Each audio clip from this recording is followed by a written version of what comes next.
একদিন সকালে টুম্পা বনের পাশে খেলছিল। হঠাৎ ঝোপের মধ্যে একটা শব্দ হলো, ক্যাচ ক্যাচ। টুম্পা ভয়ে পেছনে তাকায়, দেখে একটা ছোট্ট শিয়াল তার পায়ে জড়িয়ে কাঁদছে, পায়ে কাঁটা বিঁধেছে। টুম্পা বলল, ওহে শিয়াল ভাই, ভয় পেও না, আমি সাহায্য করব। সে সাবধানে কাঁটাটা তুলল, একটু পানি দিল। শিয়াল চুপ করে থাকল, তারপর বলল, তুমি সত্যিই খুব ভালো, তুমি আমার বন্ধু হবে? টুম্পা হেসে বলল, বন্ধু? অবশ্যই, বন্ধুর বিপদে তো বন্ধু পাশে থাকে। এরপর থেকে টুম্পা আর শিয়াল রোজ দেখা করত। টুম্পা তাকে বিস্কিট দিত, আর শিয়াল তাকে মজার ফল এনে দিত। একদিন টুম্পা জঙ্গলে হারিয়ে গেল, ভয় পেয়ে কাঁদছিল।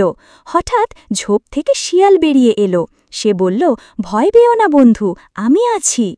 সে তার লেজ দিয়ে রাস্তা দেখিয়ে টুম্পাকে নিরাপদে বাড়ি পৌঁছে দিল।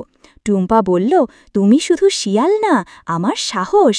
শিয়াল হেসে বলল, আর তুমি আমার বিশ্বাস।